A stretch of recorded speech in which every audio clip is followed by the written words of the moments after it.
lighting as it's meant to be. Let's see. Make sure we're live in the right place. Oh, looks like we might be. That's good. That's good, that's good.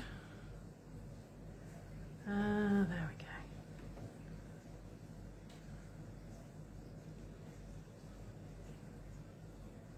Right. I think I'm in the right place. This is good. Good, good, good. Okay. So we will just hang on a moment and see who's going to join tonight. Let me have a little look and see who I'm expecting.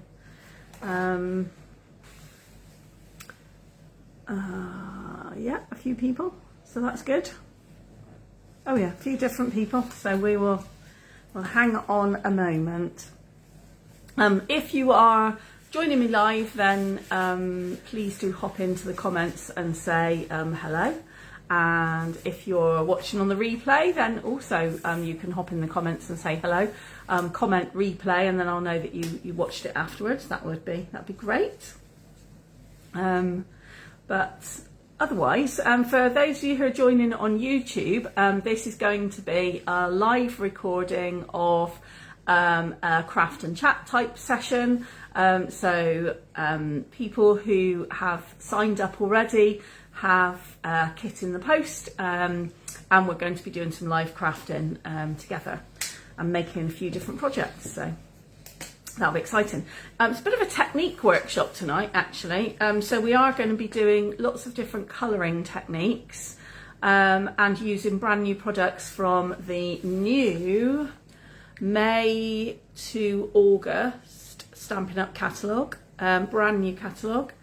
And I will show you, where are we? Page 63. If you've got your catalogue, we're going to be, can I even see that if I hold it up? We're going to be using these black and white papers. They're called the Artisan Sketched Garden papers. Not part of a suite for a change. Usually we use a whole suite, but this one is just the papers. So going to show you how you can kind of combine that with lots of other elements within your stash that you've already got. So there's no stamps that go with this, no dies, so it'd be a little bit of fussy cutting, but not too much. Hello, hi Liz. So yeah, if you're joining me live, do pop into the comments and say hello, and let me know if you're there. Let me know if you're going to do some crafting tonight. And that would be amazing. How is everyone? Is everybody as ready as we are for the predicted nicer weather over the weekend? Because we in this house, let me tell you, we are done with rain and we are done with the wind, and feel it is time for a bit of sunshine and a bit better weather for a change. We'll just hang on a bit while people are joining. If you're crafting along, you've got time to make sure you've got a drink and a snack and whatever you might need. And you're also going to need tonight your standard craft kit. You'll need some colouring materials. So I've got, the main thing I'm going to be using tonight is my Stampin' blends, but also my blending brushes as well. So oh yes, alpaca shearing at last, woohoo! Oh, that's good. Yeah, that sounds like a very good job to be done, definitely. Fantastic. Yeah, so those are the main two colouring tools. I've got some other examples to show you as well. We are going to be colouring with some some new products and also some other things. Hi Mum! Grandma's crafting. Hi Dee, wonderful. Oh, everybody's here. This is great. Yeah, so right, let me start by running down all the news, if you like, first. So we've got new Stampin' Up catalogue. This is the brand new catalogue. Lasts from now until August, the end of August. So really exciting. If you've not got one and you want one, let me know. Oh, that's what we're going to be doing next month, actually. But got loads of new products in it. Really exciting. All the usual stuff. So new catalogue. To go with the new catalogue, we've got a new join-in offer for this month. So 2 options for you. As always, the starter kit costs £99 to join as a demonstrator, and then you choose every element of what you put into your starter kit. So you can choose either one of 2 options, either £130 worth of stuff, so that's £31 worth of free gear, and on top of that, you can have the 5 brand new in colour ink pads, which is these here. So this whole stack of ink pads, free, if you go for option 1. Or if you don't want the new ink pads, option 2 is you can have £65 worth of, sorry, £165 worth of free stuff instead of, gosh, £165 worth of stuff of your choice. So that is £66 worth of free stuff. So those are the 2 options, either the standard offer, which is £130 for £99 and 5 ink pads, or £165 for £99 with no ink pads. So completely your choice. Can I repeat the colours I'm going to be using? So I'm going to be using all new in colours tonight, but there will be some similarities. Yeah, so you will have some similar colours. So let me, actually I'll show you with the papers, I think is the easiest way to show you the new in colours, especially if you're watching and not crafting along or using other papers or whatever. So what have we got? We have got, this is the first one, and it's called Hydrangea Hue, and it's like it's a beautiful blue, but it's sort of got a slight purpley tinge to it. I would say the most similar colour, if you don't have the in colours, is probably Balmy Blue. I would go with Balmy Blue probably, but this is Hydrangea Hue, which is brand new. And that's the only one I know the actual name of at the moment. I haven't learned them yet, so I'm going to need to look them up. Isn't that awful? Right, so that's Hydrangea Hue. Next up, we've got Barely Blush, which is like a very pale pink. It looks a lot paler. Those of you who've got the kit, it almost looks white on this picture, and it absolutely isn't. It's definitely a pink. It's like a pretty pink, kind of baby pink colour. So that's the second one. And then the third one is Crisp Cantaloupe. And I would say this feels like a bit of a tone of, what would I say it's a tone of? Calypso Coral, that's where I would go, probably Calypso Coral. This is like a light version of Calypso Coral. This is Crisp Cantaloupe. Then we've got Peaceful Pine. This is going to be a good one at Christmas, I think. So Peaceful Pine is a bit like Garden Green. It's like a paler tone of Garden Green, I think. And then finally we've got Golden Glow, which again, I think is a paler tone of, can't remember what the mustardy one is called. What's the mustardy colour called, Evelyn? She can't remember either, so we're hoping that's a paler one of Crushed Curry. So yeah, so these are the new in colours for, can you see them? Let's get them the right way. Yeah, so these are the new in colours for the next 2 years. And then if you remember last month, I was just explaining that after this year, we're going to be having a colour refresh. So these will still be going for 2 years. And then we are going to be having a colour refresh after that. So some of your old favourites might go, and we might have some new ones, but we might also have some returning colours, so we'll see. Okay, so let's keep on track. So that's the new catalogue, new joining offer, new in colours. That's lovely. Other bits of news to tell you, there are also craft classes now available, online craft classes in the online shop, if anybody fancies having a look at those. Paper Pumpkin. Those of you who've ordered Paper Pumpkin subscription for this month, It is the Celebrations kit with, it's got Chinese lanterns and kind of fireworks and things like that with it, so that'll be nice. Once I've got it, I'll do a little video or something of unloading it so that you can see what's in it and what cards it makes. For those of you who've not used Paper Pumpkin or our kits before, if you reel back in the Facebook group, you'll see photographs of the first Paper Pumpkin kit that I bought last month. And I managed to make 11 cards, including some fancy folds out of that as well. So I did the 3 standard cards that are in the kit, and then I just added a bit of mostly white cardstock, and I managed to make 11 cards in total out of that kit. So it was really, really good value for money. It works out about £2 a card. It's really, really cheap. I made 3 or 4 fancy folds out of that as well. So really good. So that's great. So Paper Pumpkin is available to subscribe now for the month of June if you wanted to get June's kit. And it's bicycles, like old-fashioned bicycles with a basket on the front, and blooms. I think it's called Cycles and Blooms or something like that. So it'll be flowers, butterflies and bicycles, that kind of stuff. Product of the month. So for a while now we've been running Product of the Month, and you've got a sample from Product of the Month in your kit. So this is the sample. It's a die cut folder, a die, and it's called the Eyelet Blooms die. So it's a standard size die, standard packaging and everything.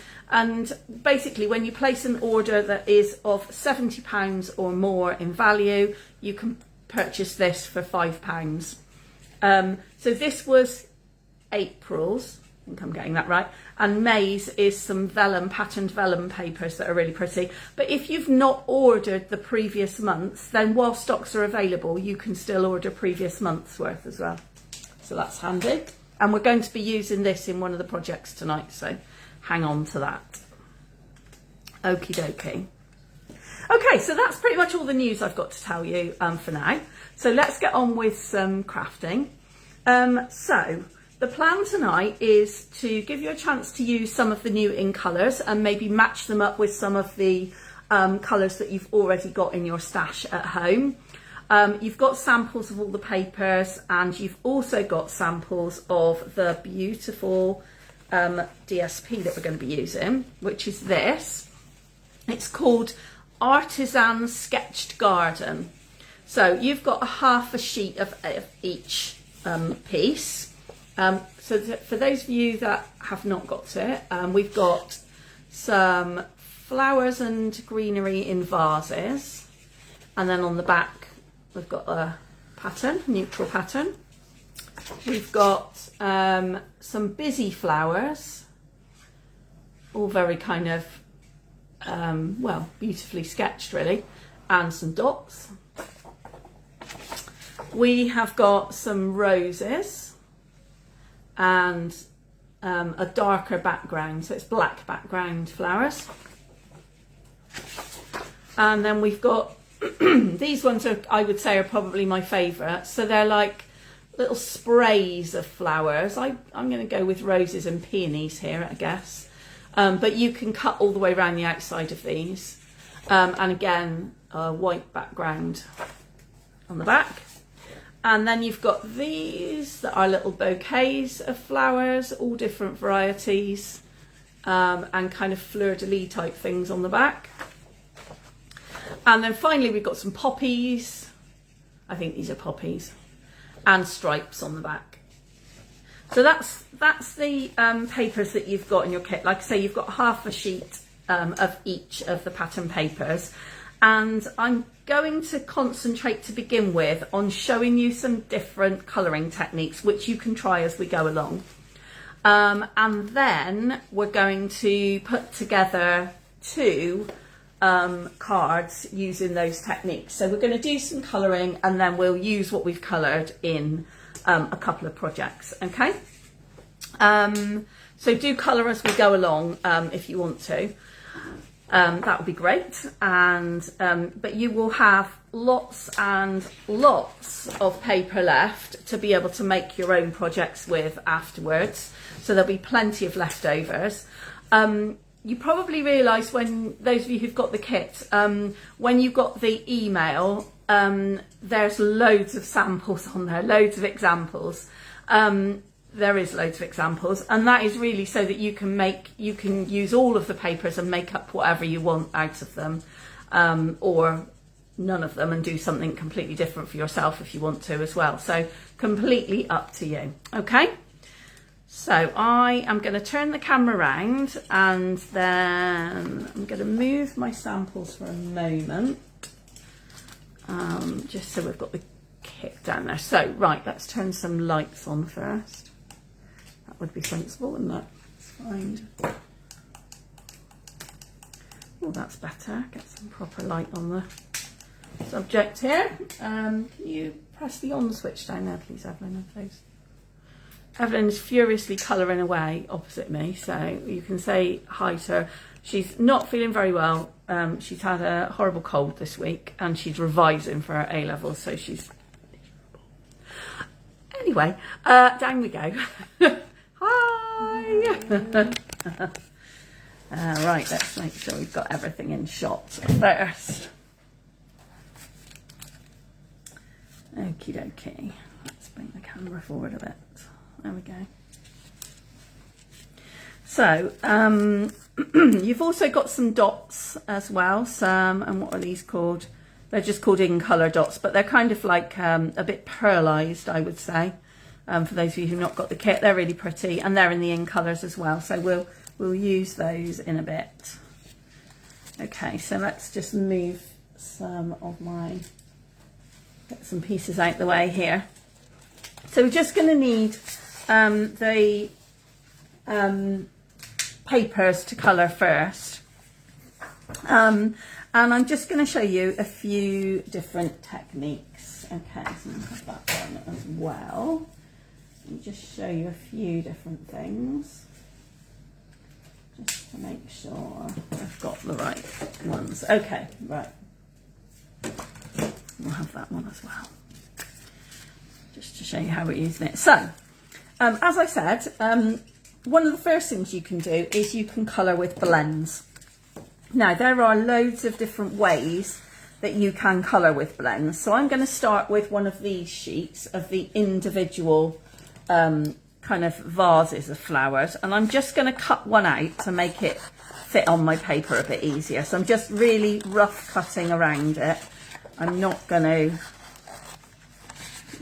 do too much fussy cutting yet, just getting a piece to colour.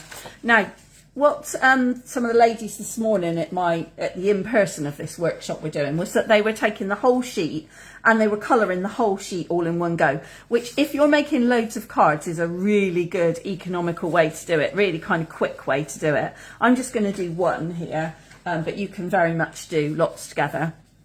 And one of the things that we talked about this morning was the fact that not many people knew how to use blends properly. So we thought we would start by doing some blends colouring. So our Stampin' blends are alcohol markers, and that is a really important point. They're different to standard marker pens or felt tips or whatever, because they've got alcohol running through them as well as the ink. So the ink is mixed with alcohol. And what that does is it enables the colours, so every blend comes in a light shade and a dark shade, and that enables the ink to be able to mix together, okay? So what I tend to do when I'm using blends, particularly on a small image like this, is I go for the bullet end as opposed to the brush end to start with, so the finer tip. And any of the bits of the flower, in this instance, that looks like it ought to be in shadow or it would be darker, is where I start colouring. So what I tend to do is to go either side of any lines that are on the image, and I will hold this up and show you in a minute. So that's what I do first off is I start with the darker shade. Let me just see if I can hold that up to the camera. And I colour, you can just about see that, I think. Let me hold it down a bit. Colour close to the lines that are already on the image. Okay, so if you remember last month, was it last month? I think we were doing the football shirts and things, and I went over the creased areas. Hi Julie, and hi Jodie, lovely. Oh, and Julie says get better soon, Evelyn. Thank you. So with the shirt that we did, the football shirt last month, we coloured the dark areas were where the creases on the shirt would be. Well, it's no different no matter what you're colouring. Any area where you think would be in the shade or in the shadow, or an area where there's a line or a crease or a fold or something like that, then you colour it darker. Then I come to the lighter shade, and I'm going to use the brush end this time, so much bigger brush end. And you colour the whole of the image. So you go all the way over the top of what you've already coloured again. And you also colour the area that you want to be a bit lighter. So you go all the way over the top of what you have already coloured and the kind of fresh white area, okay? And the reason that you go over the top of the area that you've already coloured is so that you can get that ink blending in together, because the alcohol will run the two shades together. So you get a little bit of depth in your colouring without having to be fantastically brilliant at colouring. So if I show you the same on the vase here, it will stand out a little bit more than it does on the flowers. So take the darker shade first, and if you're colouring something that's round like this vase is, instead of colouring the stripes that are already on the vase that are going up and down, colour from the edges instead towards the centre. So if you think the light's hitting dead on the front of this vase, then this side, the edges, are going to be darker. So that's what I would make sure I colour. And usually it's a bit darker across the base as well. Same on the other side. So just colouring down the sides, but if you can see, I'm not colouring up and down, I'm colouring left to right. Now, why do you want your colour to blend in? Why do you want the dark and light to blend in? And the reason is so that you don't get any lines in your colouring. So if you were colouring this using standard felt tips, you'd get lines all across your colouring, and that is obviously not what you want. So now I'm using the lighter shade, and I'm going all the way over the top of the whole thing.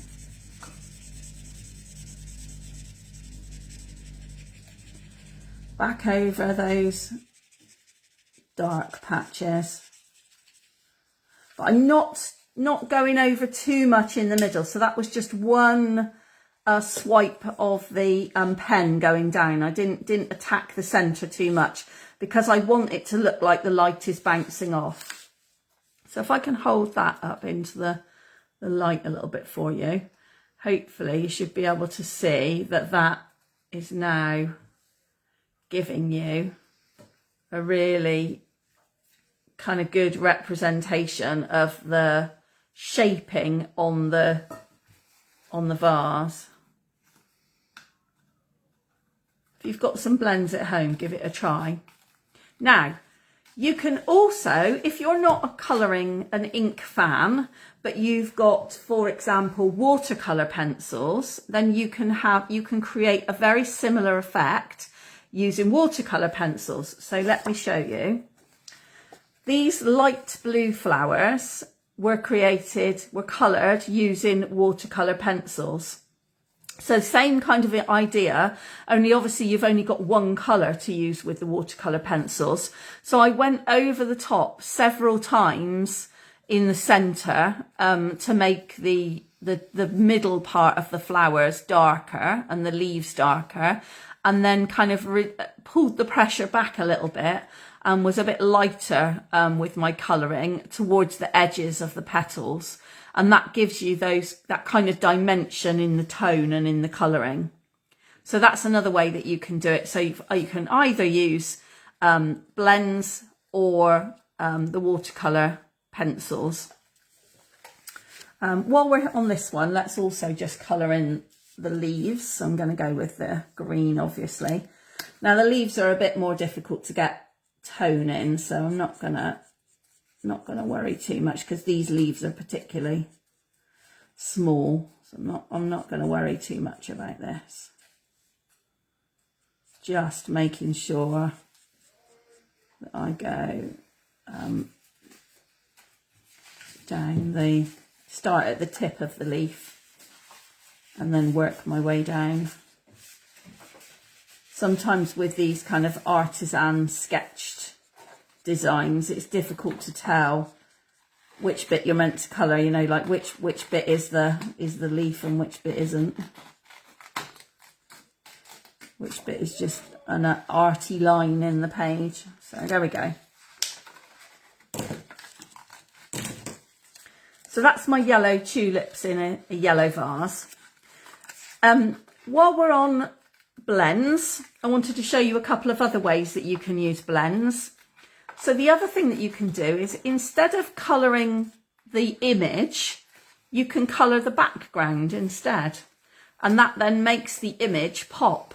Now, obviously, you could also colour those flowers in if you want to, and that would really make a difference. That would be really kind of bright and in your face. And that's one thing that I would say about blends, is that they create a beautiful, sharp but very bold image. I think even some of these paler colours. So to get it show up on camera, let me use these ones. This is crisp cantaloupe. So we'll go again with the dark first in the centre of the flower. And I'm just going to go outwards. You always have a darker colour at the base of the petals, don't you? So we'll go for that darker first and then lighter as you come up the petal. But so even with this as quite a light tone, quite a kind of peachy, well, cantaloupe colour, you'll see that it gives, it's quite a pop of colour. It's quite a sharp pop of colour. It gives you quite a bright colour, which is lovely, really great. But if that's not what you're looking for, if you're looking for something a bit more muted and a bit more kind of tonal, then you might be better off going for the watercolour pencils as a different way. So that's a couple of ways you can do it. Let me give you a couple more examples of, so this one is where I've coloured the leaves using the blends, and I have gone over the centre stems using the darker tone, and then coloured the rest of the leaves in using the lighter tone. So it is possible to do it on leaves as well, particularly on a plant like this that's obviously very leafy. This one similarly, so this is the same, that's the same image, the same flowers. But I just really wanted to show you this one at the bottom here, because again, I've really kind of exaggerated the dark tone at the base of the leaves and up the kind of veins of the leaf, and also the pot at the bottom that it's standing in. The kind of Grecian urn is very dark on the handles and on the edges and on the base of the pot, and the centre is very pale. And again, that's deliberate to make it look like the light is hitting the front of the pot. Okay. With all these images on your sheet, a lot of them have got water in the vases, so don't hesitate to colour the water in, and colour the water in exactly the same way. So dark on the edges and very light in the middle, and then blend it all together. Another way that you can do it, so those are all kind of blends, ideas with blends and watercolour pencils. But another thing that you can use for colouring is a brand new product, and that is these that are shimmer brushes. So those of you that are fans of Wink of Stella, this is Wink of Stella with added coordinating ink colour in it. So this is a hydrangea hue shimmer brush, Wink of Stella essentially, brilliant. And then this one is the crisp cantaloupe. No, it's not. This one's barely blush, sorry. And you can see here the bubbles, so the watery ink inside with the glitter. So you just need to make sure you give it a really good shake before you use it, so that it mixes that glitter into the ink. But produces absolutely as much colour. And you might not be able to see, there's a Wink of Stella kind of level of glitter on it. So it's not in your face old-fashioned glitter. It's kind of gentle and subtle, but very beautiful. So I think these are going to be great kind of come Christmas time, because these are available in all the in colours. So again, that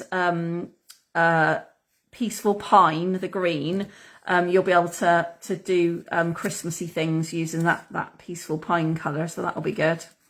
But you can see it doesn't colour it doesn't spare the colour, is what I would say.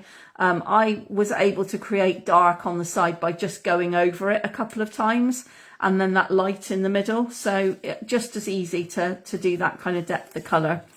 So that's another alternative. So we've had 3 different ones so far. And then the other thing that you can do is this, which is to use one of our blending brushes to, or if you've got a, what are those called, a dauber, a sponge dauber. Let me find one, I'll show you. That you can pop on the end of your finger. Have I even got any sponge daubers? You know what, we might have run out of sponge daubers. I'm looking here. I don't see any. No, I think we might have run out of sponge daubers. Anyway, they go on the end of your finger and with sponge on the end, and then you can just dip it in the ink and then create that blend in the same way. So I'll just show you how I did that one. So let's get another bit of, let's get a different one. Let's have that one instead. And what you want is some ink, so let's go with the Golden Glow. So that was the yellowy colour one that I was using. These are the new ink pads, by the way. So they're only available currently in the new in colours, but they're super easy to open and they're magnetic, so you're never going to lose the lid because they stick together. But you can separate them and they clip back together again. You can stick it underneath, whatever you want to do. But if you've not used blending brushes before, in fact, let me find a yellowy one, that would be more sensible, wouldn't it? Then you just wipe up and down the ink, or round and round on your ink till you've got some on the brush. Start off the page, work towards what you want to colour in, and it gives you the ability to colour big areas really quickly. Obviously, it's not going to give you huge accuracy. You are going to cover bits that you don't necessarily want to. So just be careful and think about that before you kind of start. But it does give you the ability to colour very, very quickly. And you can still mix the colours up. So let's put the lid back on that one. Let's go for... let's have some coordinating crisp cantaloupe. With the blending brushes, you can mix the colours if you want to. The brushes do wash out with either a shampoo and conditioner, because they're essentially similar to makeup brushes, or you can just run them under the tap and just let the ink rinse off. Or if you're feeling very flush, you can have one colour for each, one brush for each colour. Some people do, believe it or not. Seems a bit extravagant to me when you can wash them, but you know, if that's your thing. You can still get a blend of tones and colours as well. So these are great for doing things like sunsets and stuff. We've used them for before, but it also just gives you that ability to colour the paper really quickly.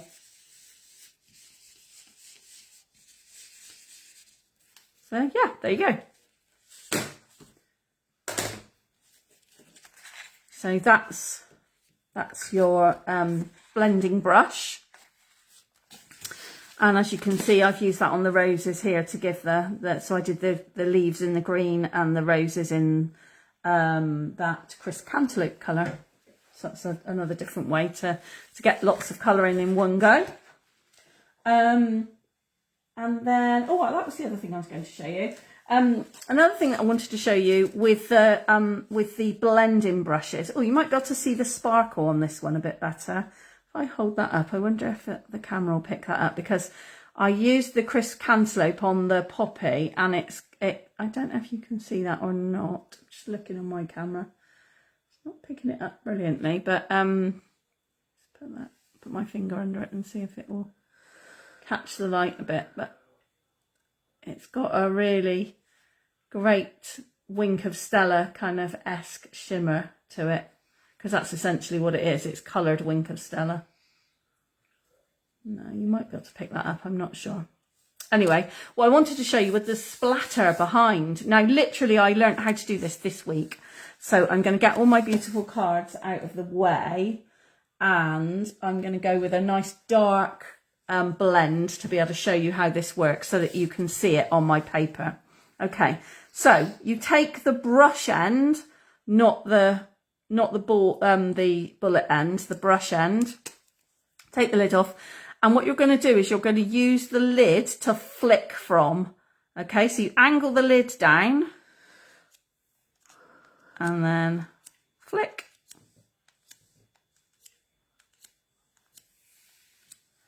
And hopefully you can see that I'm making a nice mess with lots of splatter. If I hold that up, you can see that. So if any of you have been looking on Pinterest and thinking, how on earth do these people get that amazing splatter effect that they get on their cards? This is how you can do it using your blends and the lid of the blend. Clever, huh? And I literally learnt that this week, which I did not know how to do that before. And I have been literally looking for ages at other people and thinking, how on earth did you get that beautiful splatter? So there we go. So there's a few different things, different ways that you can colour. So what I thought that we would do is, as we're going to carry on with sort of techniques, we'll kind of combine some of that together. So in your photographs, I shared this little group of cards. I think there's one more that fits in there. There's another one. This little group of cards, and you have some white card in your kit. So I thought that we would just make one of these really quick little cards. These are about 1.5 centimetres, these strips, and then I'll show you how to do the paper tearing as well, because again, paper tearing is really in at the moment. So let's start with your white cardstock. So your piece of white card, and you are going to need your trimmer. And we're going to cut, so the cards, you'll get about 3 out of the piece that you've got. We're going to cut them like that. So let me show you, like that, okay? So easy to cut out. And they are going to measure, and I'll see if I can do it in inches and centimetres. So the cards measure 3 3/4 inches, or alternatively, 9.5 centimetres. So if you put the long side in the top of your trimmer and go 3 3/4 inches or 9.5 centimetres, and go straight down, and that is one of your cards. And then halfway will be 14 point, no it won't, it'll be 10.5 centimetres, sorry, for your score. And 10.5 centimetres is the same as 4 1/8 of an inch. So if you're doing it in inches, that's the equivalent. Okay. So that's your card base to start you off. 10 and a what, sorry? 10.5, so standard half width. So you can just fold that over, and if you can find your bone folder, which I apparently can't at the moment, so I'll use the back of the scissors instead. Then you can crease it. Oh, thank you, Evelyn. Let me hear that's better. Sharp crease. And that's going to be your card base. Turn that over. So that's your card base. Let me bring there's my sample in. So then you're going to need, actually keep your trimmer, because you're then going to need a couple of the little strips of the different patterned papers. So if we go with the same that's on this one, I mean you can use any of the backing papers basically, but this one has got a stripe and a spot. So we'll use a strip of each of those. Just make sure when you're cutting your strip off that you're not going to cut your strip off a bit that you want to use. So that one, for example, has got quite a lot of flower at the top. So I'm not going to cut from the top, I'm going to cut from the bottom on both of these. You can put them together in the trimmer and cut them at the same time. And you're cutting straight across the bottom at around about 1.5 centimetres or just over half an inch, roughly.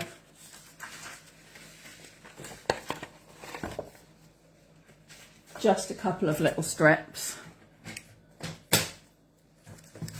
Doesn't have to be exact because you're going to add a piece of torn paper to go with it. So what you're going to need is around about 1/4 of one of your sheets of coloured paper. Now I'm choosing the Golden Glow because the flower that I coloured earlier was Golden Glow, although I cannot now find where I've put it. Where are you? There you are. So I coloured the tulips in Golden Glow, so that's what I'm going for. I'm going to do the same again. So I've got my card base, my 2 strips of paper. So what you'll need is about 1/4 of a sheet of A4. So if you can cut it into a 1/4 sheet, and your halfway measures will be 10.5 centimetres and 14.9 centimetres in order to create 1/4 of a sheet. And that's what we're going to use for tearing. Okay. So if you've got your 1/4 of a sheet, once you've got your 1/4 of a sheet, if you just watch me tearing a moment, then it will make sense to you. So when you're tearing, in order to get a reasonably straight and controlled edge, I mean you don't want it dead straight because obviously the whole point of tearing is so that you get a bit of waviness and variation about it. I've torn along the long edge of this one, but you will only need to tear across the short edge actually, and that'll make it a bit easier as well. So what you want to do is you're tearing towards you, not away from you, towards you, and hold the card in your left hand. Don't, and then your left hand will remain static the whole time. So you're just holding the card with your left hand, and then you're going to start tearing with your right hand. So you will need to move your fingers down or up if you're going to come up from the bottom, and you're just tearing a tiny little bit at a time so that you've got complete control over what you're tearing. okay? And you're tearing towards you, not away from you. So towards you. And then you will have two pieces that you can use straight away, because you'll have the piece that you've torn off in your hand, which you can use, and you'll have the torn edge that remains, which you can trim off if you want to. So if your tear is really, really uneven, then you can always trim that off to make it a straighter kind of piece if you want to, a straighter edge. Does that make sense? So I'm just going to pause there a moment until everyone's got the components that they need. So you will need a flower in a vase that you've hopefully coloured. You'll need your white card base, which measures around about 3 3/4 inches or 9.5 centimetres, and it's folded in half, cut from your thick white card.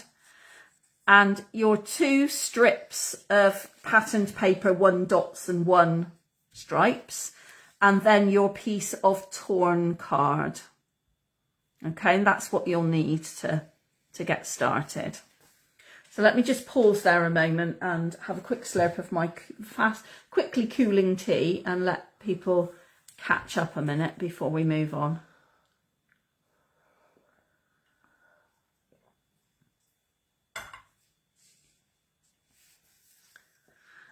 What I'll do as well while we're waiting is I will just start to fussy cut my flowers out, my tulips. And again, if you're not a big fan of fussy cutting, perhaps because you think, oh, it never comes out how I want it to look, then there are 2 things that you need to be doing. The first thing is, actually a couple of things. Hold your scissors at a 45-degree angle and do not move your scissors. So it's almost best to rest your hand on the table, but move the paper instead. Your scissors should only be opened and closed. They should not be moving.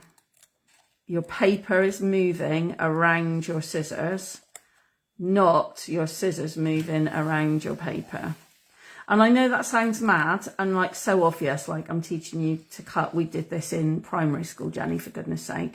But if you don't want to have teeth marks around your cut edges and you want your cut edges to look beautiful, like you've punched or die cut them, then the only way is 45-degree angle scissors and move your paper, not your scissors. And then the other thing that you need, which is kind of obvious, is super sharp, very small scissors. And somebody's going to say now, I'm sure, but Stampin' Up aren't doing those snips anymore. And you're right, they're not. But guess what? They're coming back. Yay! They are coming back in the next time's online exclusives.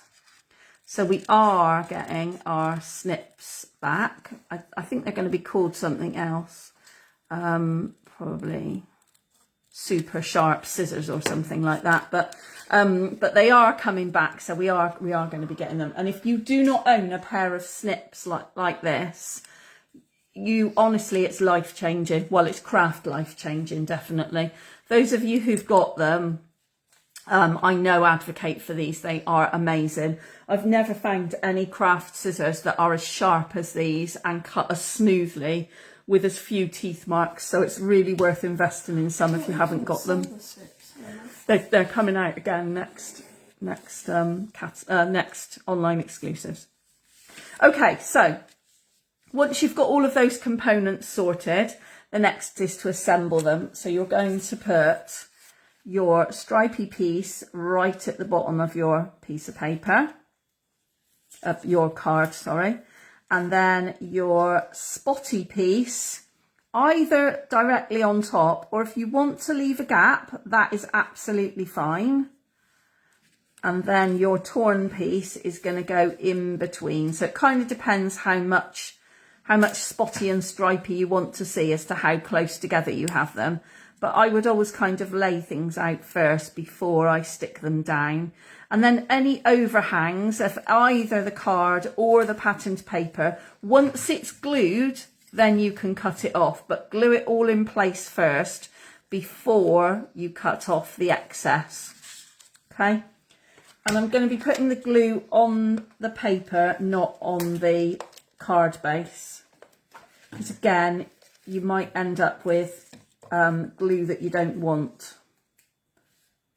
Too much glue is very easy to put on and very difficult to get off. So glue the paper, not where it's going to stick.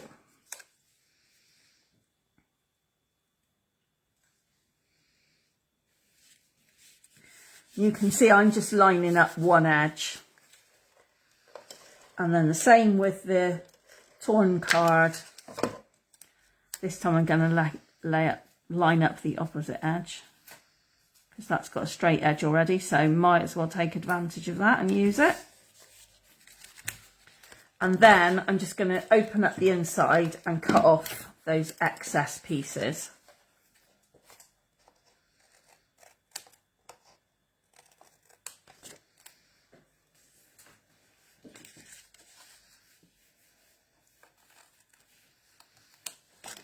Now obviously you can scale this up to a bigger card if you want to as well.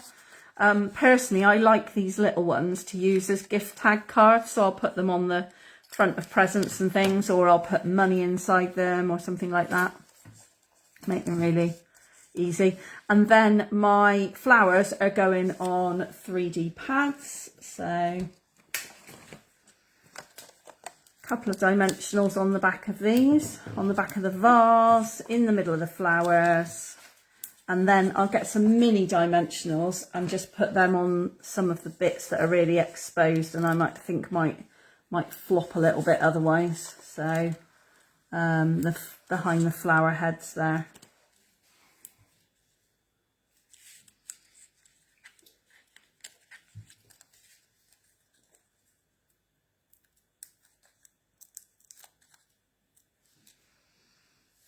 Backing off.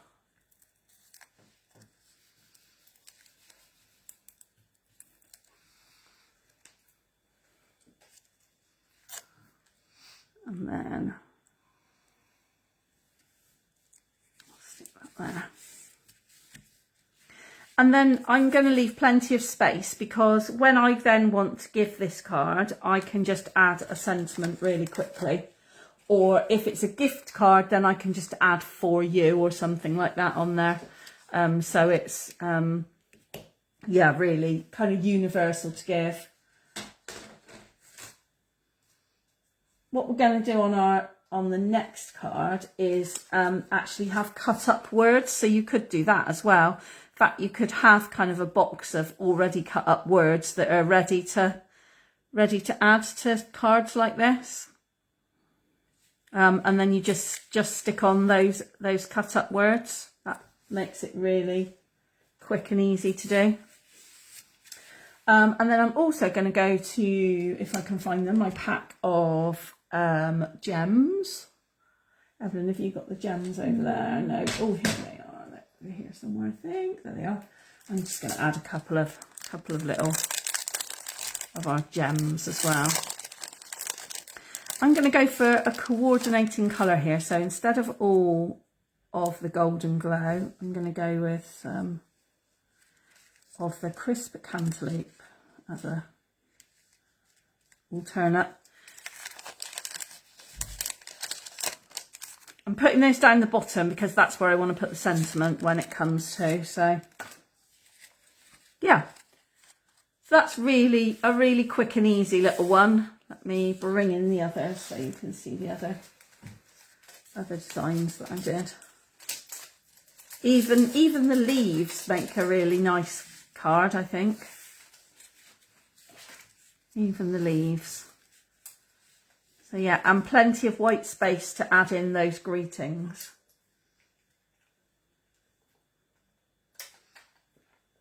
You could also gift these. as note cards. So they'd be great to use for note cards. If you do gift them, then another little idea that you can do with sentiments is if you've got sentiments like this, either ones that are cut up or kind of fairly universal, like a happy birthday, then what you can do is you can put 3D pads on the back of the sentiments and then peel off the backings and stick them onto a sheet of acetate, so that you've got a whole sheet perhaps of acetate with sentiments all over it, and then the receiver of your pack of cards can choose their own sentiment depending on the occasion that they're giving their card for, which is a really nice idea. Yeah, and just something a bit different. So there we are. So that's kind of our first way of using the blends to create cards. So just give you a little bit more time to finish those. I'm going to show you a few more ideas with blends, or a few more cards with the blends. So as I said before, you can colour the background instead of the actual image itself if you want to. That one is coloured using blends, and so is that one. So you can kind of step them up a bit if you want to.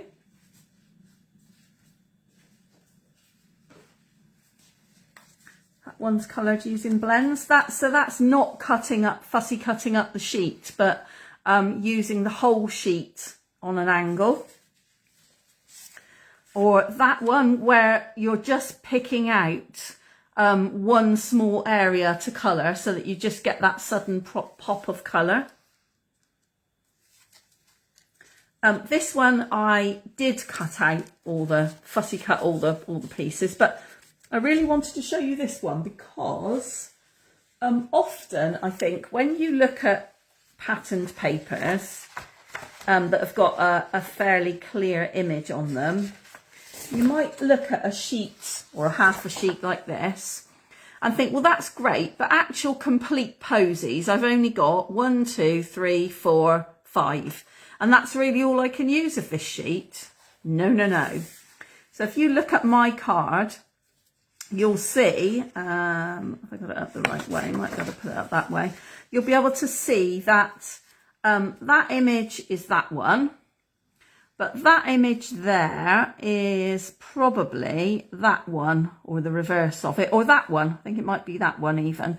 So you can, if you go right up to the edge of your card, or the frame, if you're using a layering method as well, then you can still use all of those, all of these edge pieces where the flowers kind of go off the edge and are cut up as well.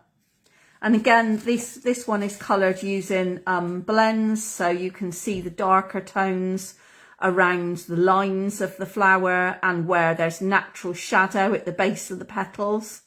There, look, around the base of the petals. So, and that gives your kind of natural tone. This is one of those floating cards, so all of the images have been fussy cut, but they're all on 3D pads, so they float over the surface of the card. So that's quite clever. Once I got started with these papers, I couldn't stop, let me tell you. That one is another one. So I used the back of the paper for the background, and then cut out one of the poppy heads for the main focal image. And then this final one using blends is where the paper already naturally had a black background, so I've just coloured in the negative image, if you like, so that you get that real pop of colour. And you've got photographs of all of these cards on your, or in your email. The other thing that you've got a photograph of in your email is a one sheet wonder. So you might be thinking, well, what does a one sheet wonder look like once it's cut out? So this is the diagram that you've got in your email, and it's a 6 by 6 inch piece of paper. So you can cut any of the sheets that I've given you in half, and it will give you that 6x6. And then out of that 6x6, you can make all of these cards. Now, these could be either way up cards as well, actually. Let's go with that one that way up, perhaps. And that one's that way, I think. And again, I haven't put any sentiments on these yet. I thought I would leave it. So that is a 3x3 piece. That is a 3x3 piece. That's a 3x3 piece that's been cut into 4 squares. That one is cut into a diagonal. Again, you could cut it again if you wanted to and then pull it apart even more.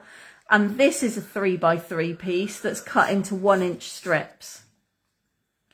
And you can do that with any patterned paper. And I will show you what I've done. Another one that I literally did today. So while the ladies were doing their colouring this morning, I made these from the paper that we're going to be using next month. So exactly the same, the whole 3x3, 3 1-inch strips, 3x3 diagonally cut, 3x3 cut into 4 squares. So you can see that it's really easy to use on any paper, this one, and it only uses a piece of 6x6. So it's really, really quick and easy. Anyway, we digress. I'll get rid of those because we will come back to them next month, those patterns. Okay, so let's go for our second card, which is going to be this one that we're going to make tonight. And it's using your thick white card again. So go back to your piece of thick white card, or you can use one of your coordinating coloured sheets of card. Completely up to you. Completely up to you. Okay. In fact, let's go with a coordinating coloured sheet, I think. I am going to go with the pink, I think, because I know what colour I'm going to colour my die cut piece in.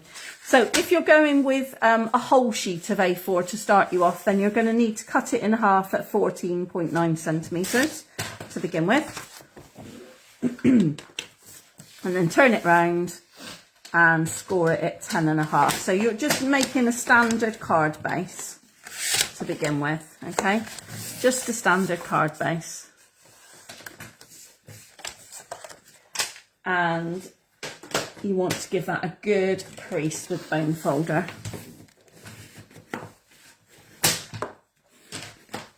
There we go. And then you want to find your piece of die cut, what was it called again? Eyelet blooms piece, okay? And don't worry too much if you've got some pieces where the holes have poked out and some pieces that haven't. It makes no difference at all. What I'm going to do with mine is I'm going to colour it in. And I'm going to colour it using the blending brush and the ink. So I'm going to colour using Crisp Cantaloupe so that it gives a bit of a contrast for me on top of that pink. You can colour with whatever colour you want to. So I'm going to open the ink pad again and just all the way over the top. So this is a really nice quick way to add colour. Doesn't matter if it's uneven either. You'll bring out the highlights from the eyelet die. Some areas obviously are going to be covered up by your image. It doesn't have to be even colour all the way across. Just nice and coloured so that you get the definition from the pattern, from the eyelet die. There we go. And you might find that some of the dies kind of pop out of the holes at this point as well. So I've now got my pink card, and I'm going to put my eyelet die on the top. Now you'll notice straight away that it's not cut to size either, so you will need to cut it to first layer size. So let's get the trimmer back in. And our first layer size is 9.9 by 14.3.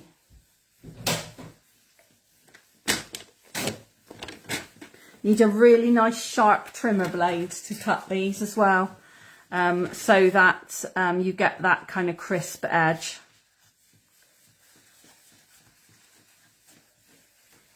And it doesn't tear the card. There is a bit of a risk that it will tear the card otherwise. And then that's going to go flat down on the card. What you'll see from this card is that actually I haven't actually stuck all the edges down, because I kind of think that lacy look, it's quite nice for it to float a little bit really. So all I've done is put adhesive behind that central panel where I'm going to put the focal image, and I've left the edges kind of floating free. So I'm going to do that this time around as well. Just going to put just a little bit of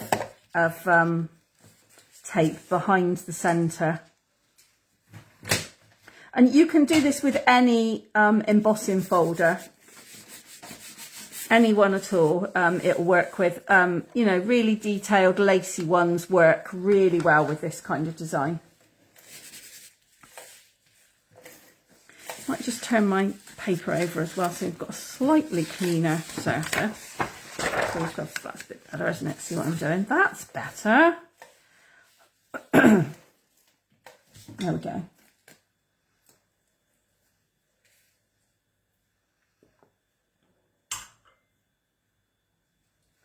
So then I am going to use, can I find the other bits? That's the question. What did I do with my flowers? I've lost my flowers. They're here somewhere. I know they're here somewhere. Talk amongst yourselves a moment while I find my tulips. They seem to have been lost. No, they're definitely here somewhere. I just need to find them. Evelyn's busy handing me her flowers and stuff. I know they're here somewhere. I just don't know what I've done with them. Probably with the other bit of paper that I cut off. Oh my goodness me. No. Never mind. I will colour in another one. I've got two. Have you? Oh, all right. I'll have one of yours then. Thank you very much. That's most generous. There we go. We'll use Evelyn's roses instead. Look. That's brilliant. Thank you. I'll tell you what, I'll add a bit of sparkle to the water with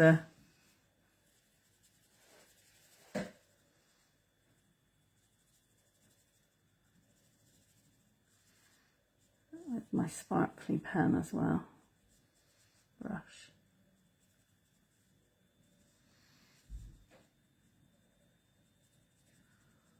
Make it a bit dark around the edges.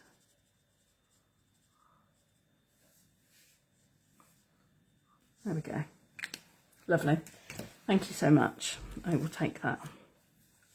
Okay. So then what you're going to need is you're going to need a square of white card. So you can use a scrap, which is what I'm going to use.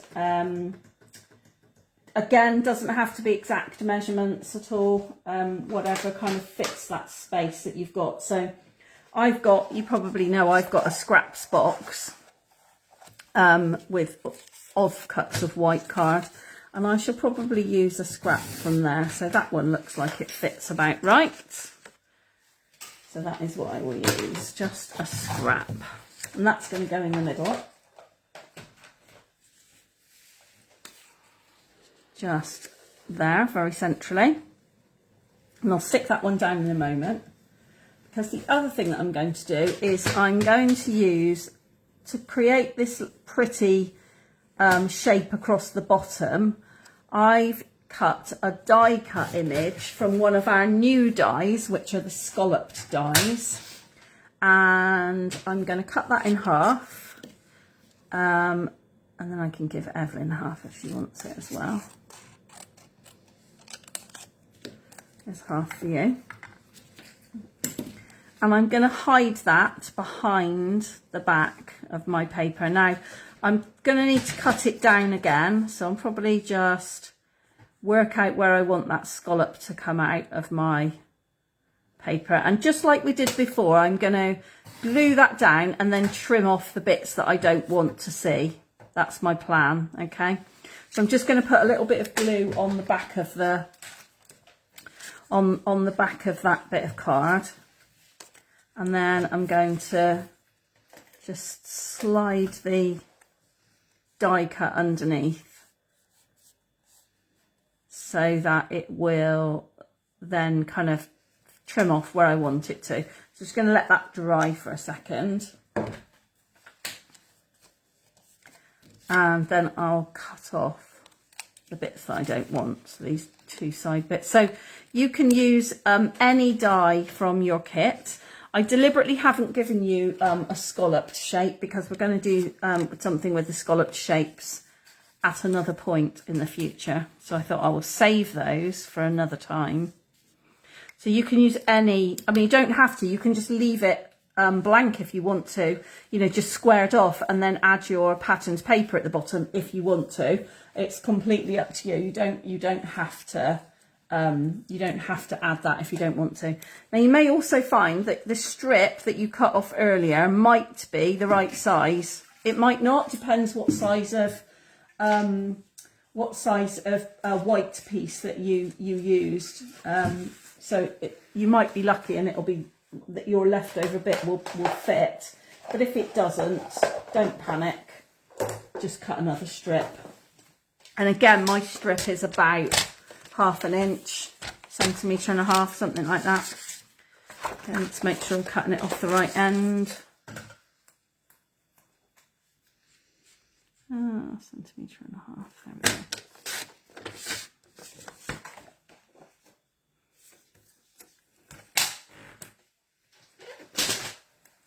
I'm just going to add that over the top again. Where am I?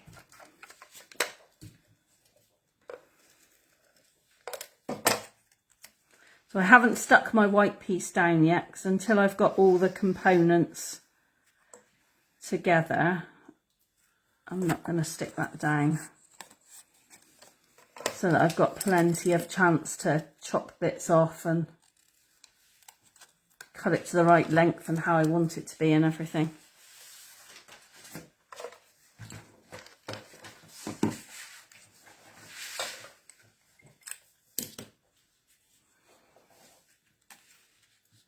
And then the final component for this, we will add that one on there, will be the bit of ruched card. So you might be looking at that and thinking that must be a ribbon there, but it isn't. It's actually a ribbon of card, made of card. So again, I'm going to go back to my patterned card strips. I think I might do the Barely Blush one here. And you'll need a slightly longer piece of card than what you want it to end up looking like, because you're going to make it, you're going to ruche it up. So I would cut, if you've cut up quarters of your card, then I would go for a strip again, about 1.5 centimetres, about 1/2 inch, just over 1/2 inch. That is probably twice as long as you actually want for your piece of ribbon. And then all you need to do is kind of fold it up, crinkle it up, like you are making a piece of ruched ribbon. Well, which is what you are doing. And don't worry if it doesn't sit. You don't want it necessarily to kind of sit square. It's okay to be folding here and there a bit at an angle and that kind of thing. That's absolutely okay. Makes it look much more natural So just kind of squashing it as you go along, as you fold the creases into it, is absolutely fine. And then when you're kind of happy with how it looks, just finish off by snipping a little V into the ends.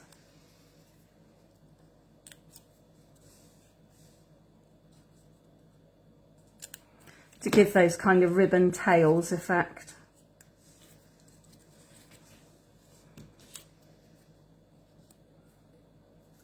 Again, it doesn't have to be exact. It can be, you know, really quite sort of rough and ready, really.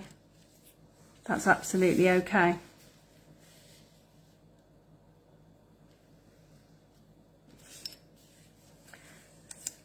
And then finally, before I assemble it, what I'm going to do is I'm going to turn my bit of kind of ruched card that looks like ribbon over, and I'm going to put tear and tape on the back.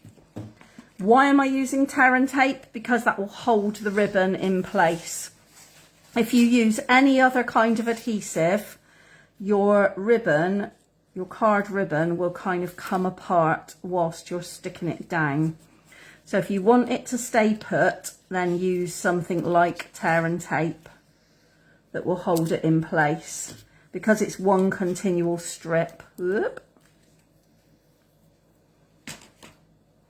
And then once you've got all those components, so you've got your image, your ruched ribbon, and your kind of card that's been made up with, if you want to put a little pattern on the bottom, and your bit of striped card, then you can start sticking it all together and actually assembling it onto your card base.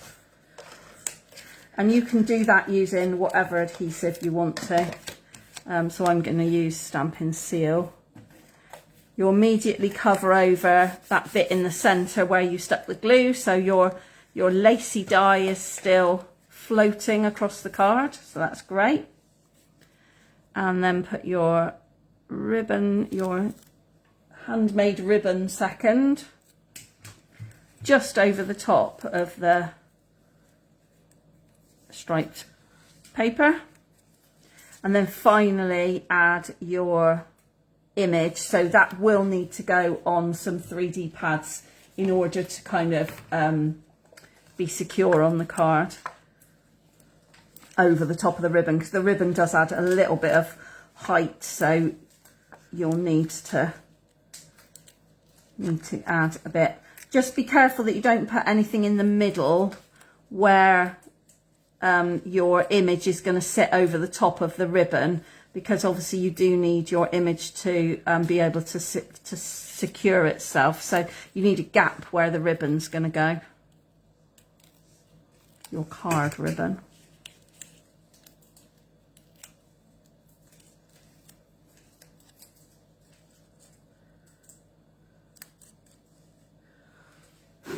So roughly about there. And then I had stamped a happy birthday, although I'm not entirely sure this is the right colour now that goes with it, but never mind. So I've stamped a happy birthday, and I've split the letters up. And again, put some 3D pads on the back of those. In fact, I think I can get away with bigger ones on there.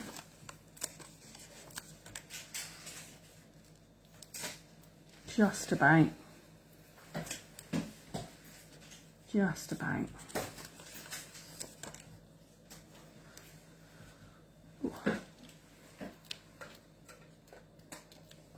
And if you want to add some bling like I've done on my first card, then you can do that too.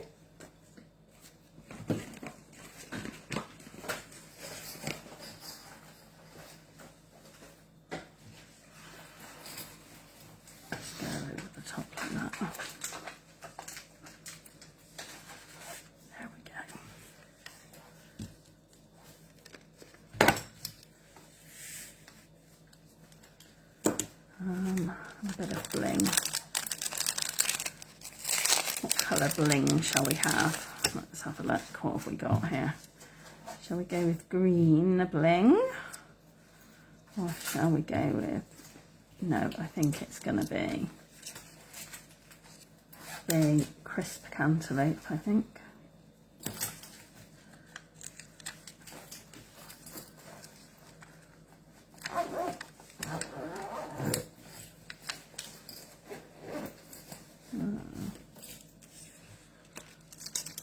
Yeah, it's got to be the crisp cantaloupe, I think.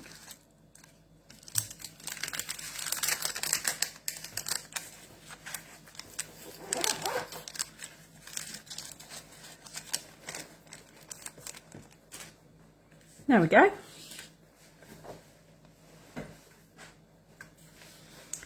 And that's my two. That's my second card.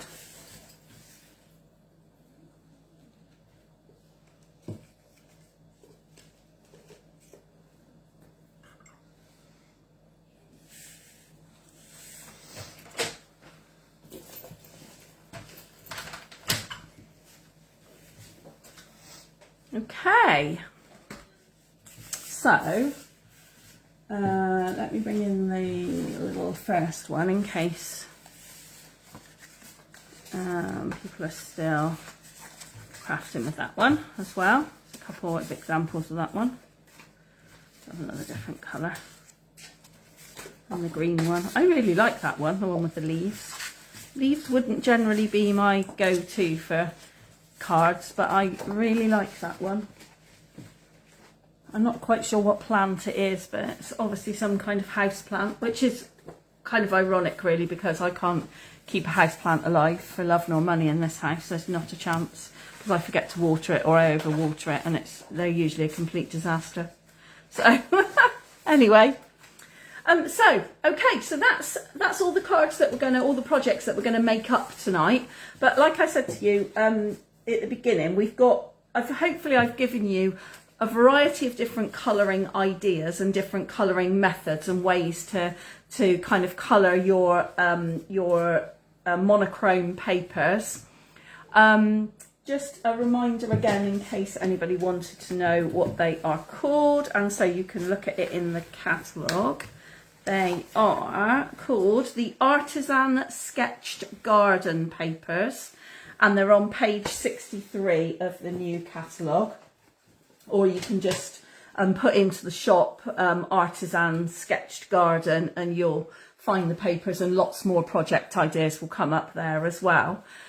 So have a go at some of the colouring ideas, and then get some inspiration from the photographs that I've shared in the emails that you've had, and the projects that I've shared tonight. Perhaps have a go at the one sheet wonder. If you can't bear to cut up your black and white papers yet into the one sheet wonder, then maybe have a go at the one sheet wonder with a piece of 6x6 that you've had in the cupboard for ages and you don't know what to do with. You can't bear to cut it up. One sheet wonders are a fantastic way to cut up paper that you love, because you'll always you'll always be able to see the paper is always kind of the star of the show, so it's definitely worth doing. Let's just turn the camera around a minute. Hello. Oh, sit back a bit. So I hope you've enjoyed that tonight. Something a bit different, a bit kind of technique focused, a few new different ideas to give you something different to have a go at, really. Personally, I absolutely love monochrome papers. I think everybody's got like their crafting go-to that they've always got in their stash and always got in their cupboard. And for me, I've always got kind of spots and stripes in a monochrome colour that you can just add a little bit of to all variety of different cards. So yeah, definitely for me, it's a kind of go-to craft and essential, I would say. Next month, we're doing the Lily of the Valley cards up here, which I am halfway through designing, and so you can have a look and see ahead of time what we're going to be, what papers and things we're going to be using. This is a suite again this next time, It's called Valley in Bloom. There we go, Valley in Bloom. Beautiful colours and lovely die cut lily of the valleys. I've made, for anybody who's wanted to make one before, that card there is a fault line card, so we'd probably make that one, I expect. Again, a bit of paper tearing, but if you've always wanted to make a fault line card, that's what we're going to be doing. There's some more kind of samples on the scrapbooking pages of the Lily of the Valley in the catalogue. It's on pages 22 to 25 if you want to have a look at the samples. There's tons of samples on Pinterest as well, so if you want to go and have a look there, you'll get a good idea of kind of the different ways that we can use the papers and the beautiful die cut Lily of the Valleys as well, that it will be using next month. Now, the important thing I've got to tell you about next month is, if you are thinking that you might like to come in person next month, we are back to the last Thursday of the month, so it will be the Thursday the 25th of June, but it will not be in the morning if you're coming in person. It will be in the afternoon, so that might be easier for some people. I don't know if you want to come in person. So it will be 2 o'clock until 4 o'clock in the afternoon in person here at my house, and then again online the same normal time, 7:30 on Facebook Live, just as we've done tonight. So that'll be the same. So yeah, we've got an appointment in the morning on the Thursday morning, so it will be Thursday afternoon instead. But there will still be an array of tea and biscuits to delight, so please do come, that would be lovely. Okay, so you'll be getting an email out tomorrow with all the booking details for next month, and also a link to these papers if you decide that that is something you need in your stash, which would be lovely. If you've got any questions about anything tonight, or about the joining offer, or you want a copy of the new catalogue, or anything, just give me a shout and I will do my best to help and guide you. Okay, lovely to craft with you tonight. Thanks a lot, everybody. Take care. Bye bye.